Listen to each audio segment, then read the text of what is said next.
অব্যাহত বৃষ্টিপাতে সৃষ্ট বন্যা ও ভূমিধসে বিপর্যস্ত হয়ে পড়েছে নেপাল। বিধ্বস্ত হয়েছে বহু ঘরবাড়ি। নেপাল পুলিশ জানিয়েছে, বন্যার কারণে বিদ্যুৎ বিচ্ছিন্ন দেশের প্রায় 1/3 এলাকা। রাজধানী কাঠমান্ডুর সাথে সংযুক্ত মহাসড়কগুলো সহ দেশব্যাপী প্রায় সব মহাসড়কই যোগাযোগ বিচ্ছিন্ন হয়ে পড়েছে বলে জানিয়েছে তারা। শেষ খবর পাওয়া পর্যন্ত ভয়াবহ এই বন্যায় মৃতের সংখ্যা 215 জন ছাড়িয়েছে, আহত 140 জনের বেশি। এছাড়া অন্তত 28 জন এখনো নিখোঁজ বলে জানিয়েছে কর্তৃপক্ষ। তাদের উদ্ধারে অভিযান চলছে। একই সাথে বন্যা দুর্গত বিভিন্ন এলাকা থেকে মানুষজনকে নিরাপদে সরিয়ে নেয়ার কাজ করছেন উদ্ধারকর্মীরা।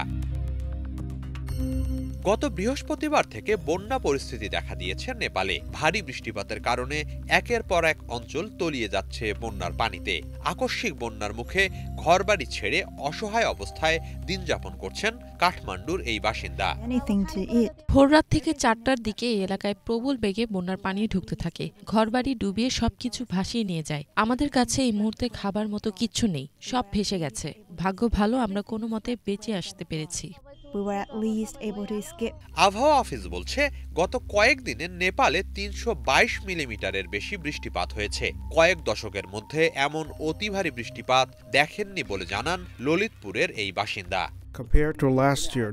গত বছরের তুলনায় এবছর বন্যার পানি অনেক বেশি। 15 থেকে 20 বছর আগে এমন ভয়াবহ বন্যা দেখেছি আমি। এই মাত্রার বন্যার কথা আসলে ভাবাও যায় না।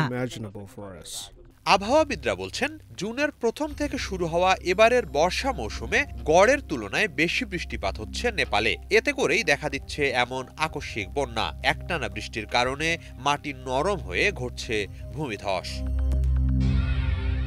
হিজল জোবায়ের, বাংলা ভিশন।